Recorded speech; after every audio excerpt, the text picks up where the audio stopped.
Yes welcome back to the session students. Previous video में हमने complete किया था block disk, hard disk, floppy disk, right. और हमने सीखा था ब्लॉक क्या है। ब्लॉक क्या है? डेटा का यूनिट है। Means the operating system views are data in terms of blocks. Then हमने डिस्क के बारे में पढ़ा था, disk, hard disk, floppy disk. इसमें से हमने ट्रैक सेक्टर्स पढ़े थे। ट्रैक्स क्या होते हैं, सेक्टर्स क्या होते हैं। देन हमने 4 डेफिनेशंस किए थे। ट्रैक क्या है, सेक्टर क्या है, seek time, rotational delay, and the transmission time. Then we came on to the allocation methods. The file allocation methods means files की हमारे जो हमारे files हैं मेमोरी में जब स्टोर होते हैं तो कौन से एलोकेशन मेथड्स उसमें यूज होते हैं, contiguous, non contiguous. Then contiguous में हमने देखा था कंटिन्यू ब्लॉक्स चाहिए फाइल को, that was the previous method use. Then उसमें भी एडवांस ड्रॉबैक्स थे। Then non continuous method of allocation came into existence, जिसमें चेन्ड या लिंक्ड एलोकेशन था। Then indexed allocation. Chained and linked allocation में हमने देखा था कि फाइल का फर्स्ट ब्लॉक को डायरेक्टरी एंट्री फाइल और फाइल के नेम एंड फर्स्ट ब्लॉक जहाँ पे डेटा स्टोर है उसको एंटर करके रखती है। And then the file is traversed by each block sequentially. Okay. Then was indexed allocation, जिसमें index of the blocks maintain किया जाता है in one block. In one block you will be having all the addresses of the blocks where that file has been stored. Okay. Now next is, for today's video, the new topic is file organization. File organization means the organization of files so that it can be easily accessed and it can be stored in a more efficient way, consuming lesser disk space. ये हम already कर चुके हैं tape based and disk based system में, तो ये वही उसी से relatable topic है यहाँ पर. The main objective is to see how data is organized for storage and retrieval purposes. File system manager manages the storing and retrieving scheme. It has full authority and accessibility and taking decision. तो file और जो file system manager है वही हमारी files को manage करता है कि फाइल किस तरह से स्टोर होनी चाहिए, कहाँ स्टोर होगी, एंड रिट्रीवल के टाइम पे रिट्रीवल स्कीम क्या है, मतलब how to retrieve the data. That everything is managed by the file system of the operating system. The main important function of the file system manager is to organize or systemize all the data in order to enhance the total system performance. तो function क्या है इसका और file system का, कि किस तरह से data हमारा जाके disk hard disk में store होना चाहिए ताकि जब हम डेटा को फेच करें तो it should not take lot of time and the system performance weak नहीं होना चाहिए. तो इसके सिस्टम परफॉर्मेंस को एनहांस करने का एक टारगेट है of the file system. The type of storing and retrieval scheme is decided by the configuration of computer system. कैसे store होगा, कैसे retrieve होगा, ये सब configuration के time पे define हो जाता है by the designers of the operating system.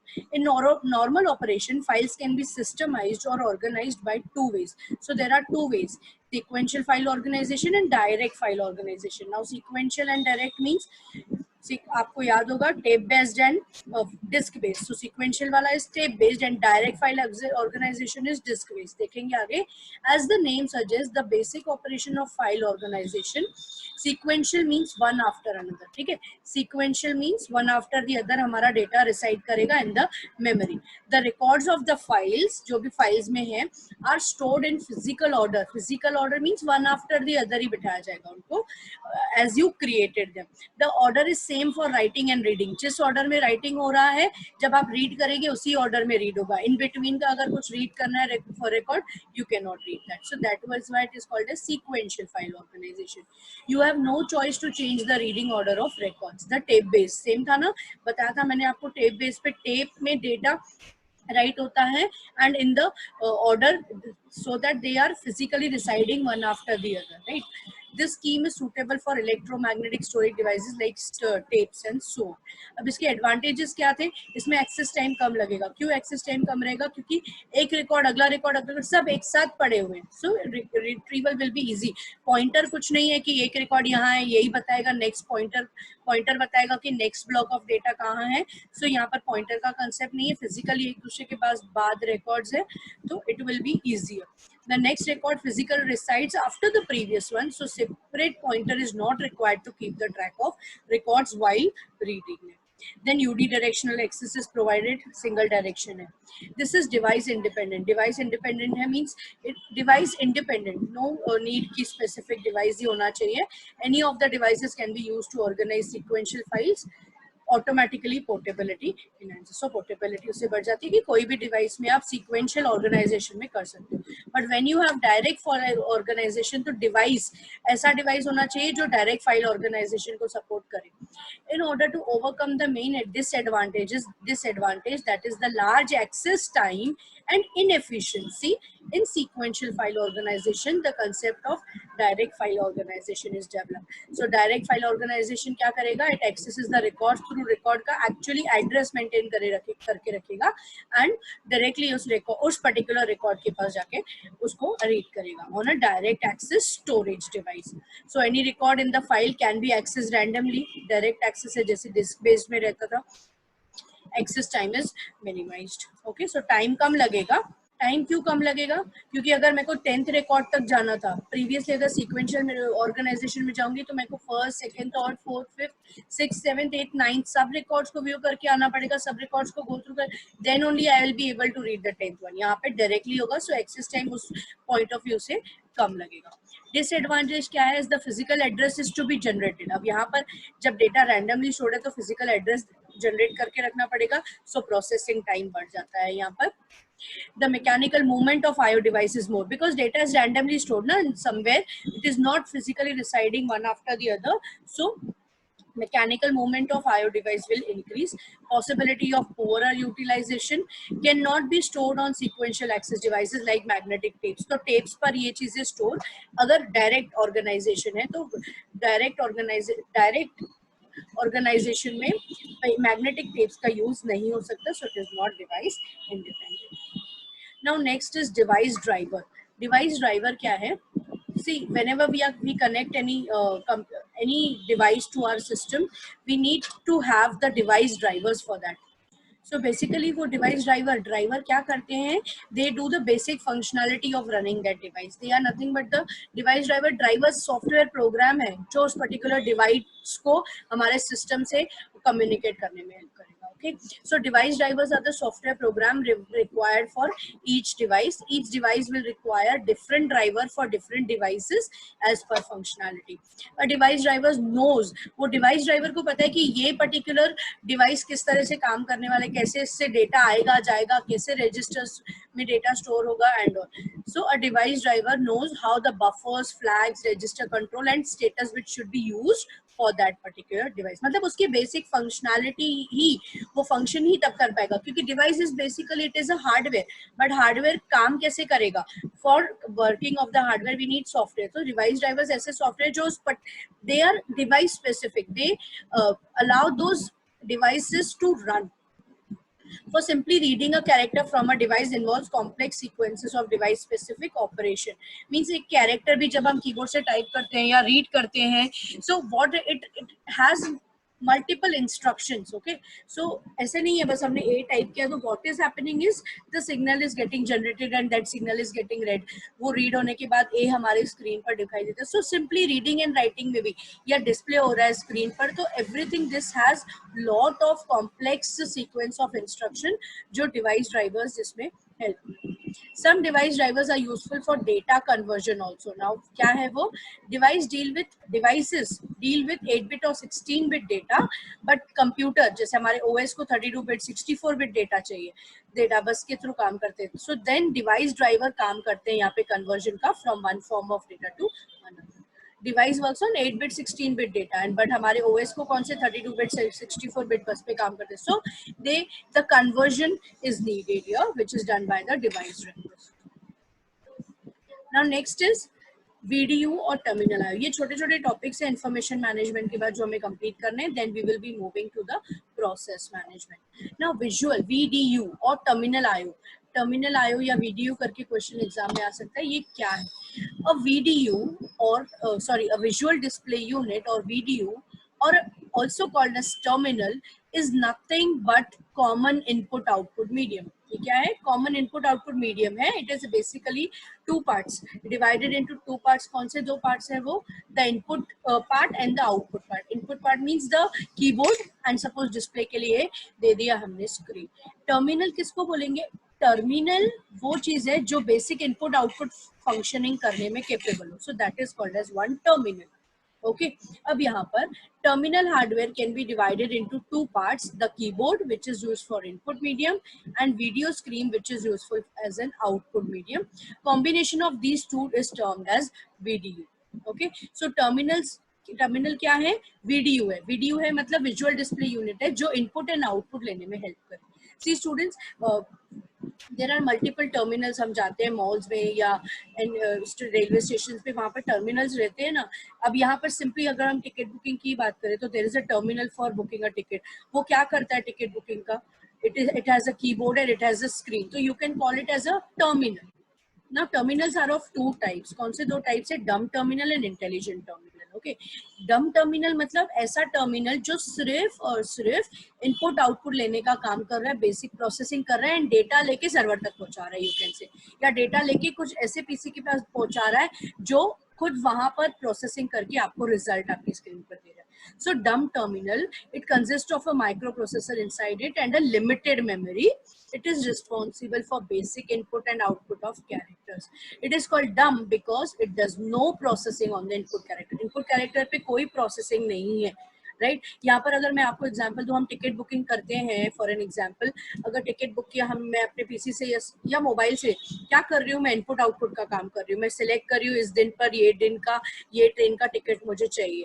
अब मेरे डिवाइस ने इनपुट आउटपुट का काम किया, बेसिक उसमें माइक्रो प्रोसेसर भी है, सारी चीजें उसने काम करके क्या किया? डेटा भेजा सर्वर में. डेटा प्रोसेस होने के बाद मेरे पास आउटपुट आया स्क्रीन पे कि टिकट अवेलेबल है या टिकट अवेलेबल नहीं है. In this scenario my PC is acting as a dumb terminal. Why dumb? Because it is a terminal, because it is having input and output in it. In this scenario, I'm saying कि ये dumb terminal क्यों act कर रहा है? Because it is doing no processing on the input character. आपने characters डाले कि ये दे दिए, काम कौन करके दे रहा है? Intelligent terminal करके दे रहा है. Okay, so it comes, इसके पास भी microprocessor and limited memory. It should not be that strong or that that highly configured PC होना चाहिए. dumb terminal ऐसा नहीं है. Okay. Then next is intelligent terminal. Now intelligent terminal वो है जिसको सब processing करना है, जिसको सब काम करके result देना है dumb terminal को. So intelligent terminal should have powerful hardware, should have a this high amount of memory, and it should have a strong microprocessor. See, right? So an intelligent terminal has a powerful hardware and software than a dumb terminal. It has more amount of memory. The terminal can do more, the processing on the microprocessor. Clear? So this was terminal IO or VDU. That is, ये terminal word हम आगे use करने वाले हैं कि terminals क्या है. अब यहाँ पर next है हमारा process. Now what is a process? Process. From this point we are starting with process management. Here we end up with the information management. आपको याद होगा मैंने initially आपको बताया था information management, process management and memory management. These are the three services of the operating system. These are the three areas in which operating system divides its services: information management, process management and memory management. Information management में हमने देखा कि files and folders के format में हमारा data store होता है, and कैसे फाइल्स को एलोकेशन मेथड्स क्या है, एंड फाइल के एक्सेस मेथड्स क्या है, फाइल ऑर्गेनाइजेशन किस तरह से होता है. Now in this process management, this is much more interesting than information management. अब देख लेते हैं प्रोसेस क्या है. सी स्टूडेंट्स, मैंने आपको पहले भी बताया था, process means program under execution. अब यहाँ पर मेरे सिस्टम में पावर पॉइंट रन हो रहा है, सपोज मैं ब्राउजर पे मेरी कुछ डाउनलोडिंग भी हो रही है, या मल्टीपल चीजें, जो भी programs at this point of time memory में है, चल रहे हैं, एग्जीक्यूट हो रहे हैं, चल रहे हैं, एग्जीक्यूट हो रहे हैं, मींस दे वांट सीपीयू का टाइम, दे वांट सीपीयू का attention towards them. So those programs are nothing but the processes. So process is nothing but a program under execution. अब यहाँ पर MS वर्ड भी है, राइट, या यहाँ पर मोजिला फायरफॉक्स भी पड़ा हुआ है, लेकिन वो दोनों applications at this point of time execute नहीं हो रही है, means they are the programs residing in the secondary memory. They are not processed. They are not processed means they are not demanding CPU का time or attention.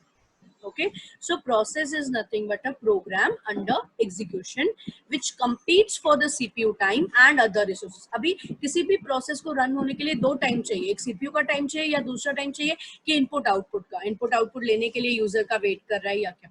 So process execute हो रहा है means it needs CPU time and other resources also. So generally program exists in a on a disk or paper. It is compiled but it does not compete for CPU time.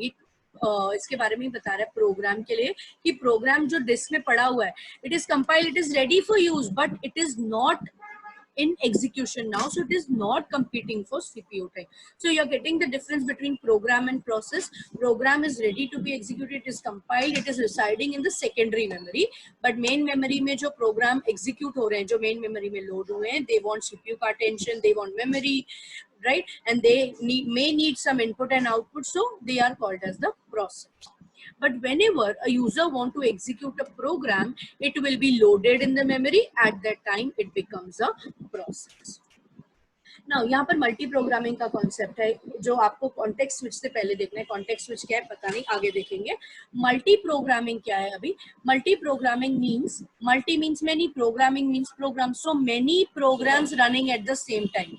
ना multi programming के लिए कुछ गलत information इस तरह से भी रहती है कि बहुत सारे प्रोग्राम्स या एक से ज्यादा प्रोग्राम्स एक ही साथ काम कर रहे हैं. No, not at all.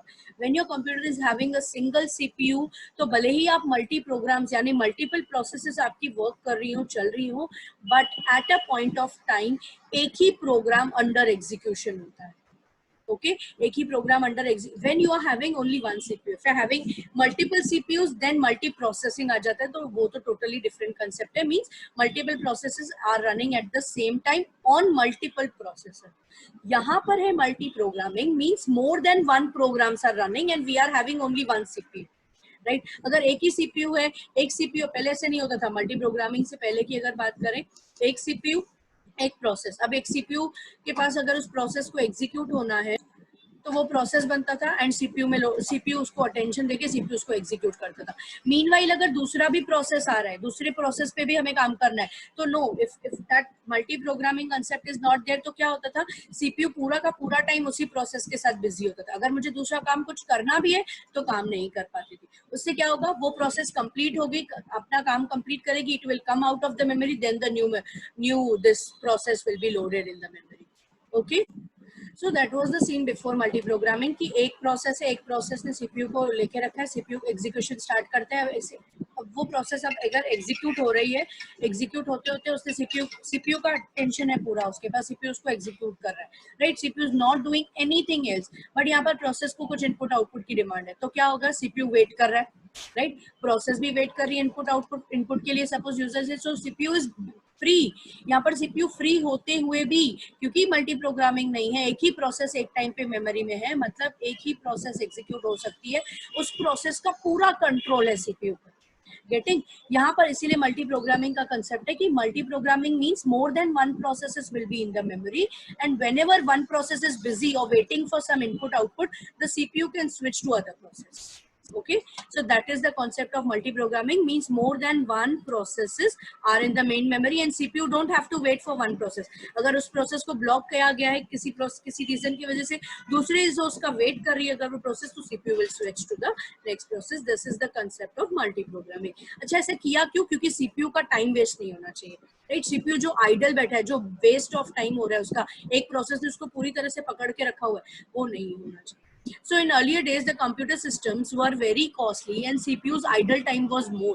Costly भी है, idle time more था, मतलब CPU बैठ के वेट ही करता रहता था, because उसके पास ऐसा कुछ नहीं था कि वो उस प्रोसेस को छोड़ के दूसरी प्रोसेस पे काम करे. So for increasing the CPU utilization and for reducing the idleness of CPU, multi-programming concept आया. It means several processes appear to run simultaneously. Mark this word, huh? Students, appear to run simultaneously because there is one CPU and at a point of time only and only one process can run. Appear इस तरह से होगा कि सब processes काम कर रही है एक साथ, but CPU क्या कर रहा है, अपना ध्यान धीरे धीरे सब में अपना टाइम बांट रहा है. Okay, so multi-programming is a form of parallel processing in which several programs are running at the same time on a uniprocessor, means one processor. Since there is only one processor, there can be no true simultaneous execution of different programs. Instead, the operating system executes part of one program, then part of another, and then so on. To the user, it appears that all the programs are executing at the same time. मतलब single processor होते हुए भी अगर मैंने चार processors पर मैं काम कर रही हूँ, और देन मुझे क्या फील होगा कि सब काम हो रहा है, but actually what is happening, CPU is switching its attention from one process to another. Okay, next is now degree of multi programming. अब ये टर्म समझना जरूरी है यहाँ पर. Degree of multi programming means the number of processes running simultaneously competing for CPU is called degree of multi-programming. Means कितने processes at a point of time simultaneously run कर रही है, execute हो रही है, मतलब उनको CPU का attention चाहिए, that is called as degree of multi-programming. Now इस पे मल्टी प्रोग्रामिंग में जैसे मैंने कहा आपको कि सीपीयू अगर एक प्रोसेस के साथ बिजी है, उस प्रोसेस को इनपुट आउटपुट की जरूरत है, तो सीपीयू क्या करेगा, बहुत सारे प्रोसेसेस है मेमोरी में, तो it won't wait for that process to come back, उसको छोड़ेगा, इसकी रजिस्टर्स स्टोर करेगा, दूसरी प्रोसेस को लोड करेगा एंड उसको एग्जीक्यूट करना है. मतलब सीपीयू कभी भी बिल्कुल भी फ्री बैठने वाला नहीं है जब तक मेमोरी में कोई भी ऐसी प्रोसेस है जिसको एग्जीक्यूट किया जा सकता. सो कॉन्टेक्स्ट स्विचिंग यहाँ पर इसलिए टर्म आ जाता है, पढ़ेंगे हम, पहले मैं आपको बताऊंगी फिर. In multi programming at a time, in multi programming, इसीलिए मैंने पहले मल्टी प्रोग्रामिंग का कॉन्सेप्ट क्लियर किया. In multi programming at a time multiple processes are running simultaneously, right? So suppose there are two processes, process 1 and process 2. Then there would be time lost in turning attention from process 1 to process 2. वही मैंने बताया, अगर process 1 कहीं block हो रही है, उसको input output चाहिए, तो रुकेगा नहीं, उसके लिए दूसरी प्रोसेस 2 पे जंप करेगा. उस वक्त प्रोसेस 1 के रजिस्टर्स सेव करेगा, उसका स्टेटस सेव करेगा, उसका कॉन्टेक्स्ट सेव करेगा, एंड देन प्रोसेस 2 का लोड करके उसको एग्जीक्यूट करना स्टार्ट करेगा. सो ये जो टाइम लग रहा है for switching from one process to other, that is called as context switching. So this is, then there would be time lost in turning attention from process 1 to process 2, that is called as context switching. So context means storing the pointers of the memory contents of process. किसी भी process जो execution में था उसके memory contents या उसके सब pointers को वापस store करना memory में, and all the CPU register like PCIR, ACC, SP and other general purpose registers. Each process has a register. Her process के पास अपना register save area होगा जहाँ पर operating system उसके registers को store कर देगा and दूसरे को load करेगा for execution, क्योंकि CPU को यहाँ पर खाली बैठने देना नहीं.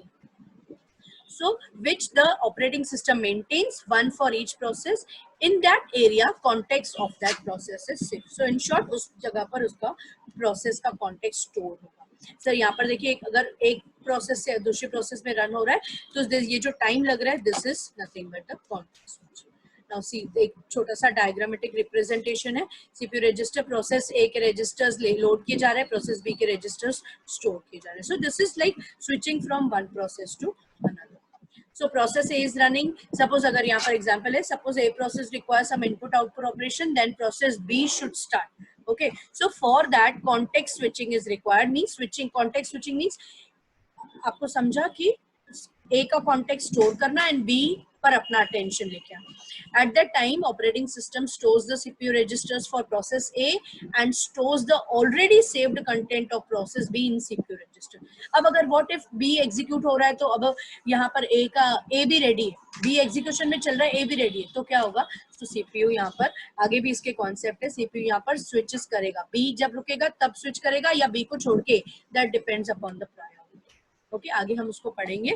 When process A is scheduled again, process B registers are stored and registers for process A are restored in CPU and it continues where it had left it. Clear?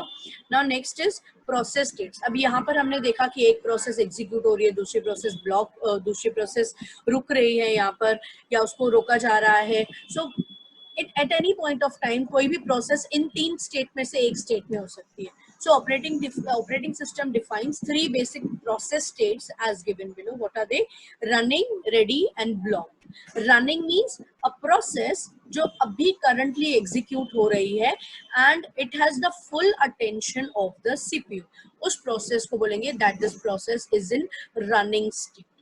So a process which is executing is termed as running process. In multiprocessing, there will be many running processes. Now look at this term. This is different. This is not multi-programming.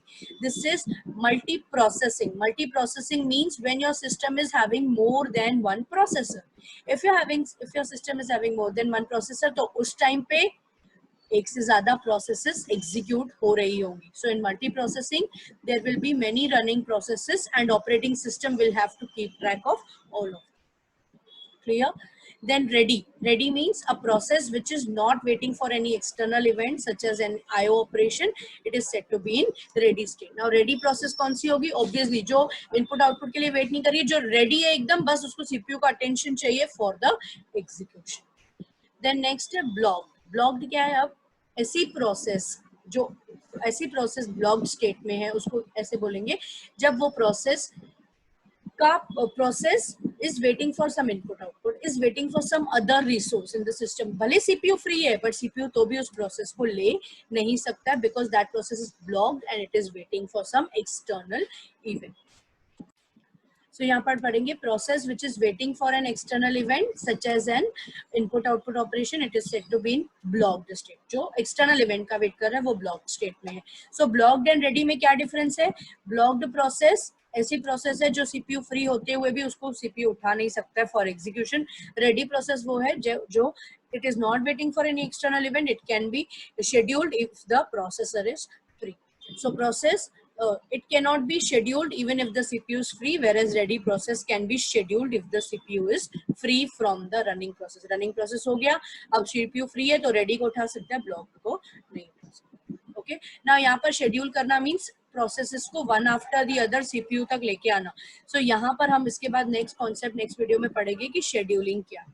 Okay okay, so that's it for today's video. See you all in the next video. Bye, take care.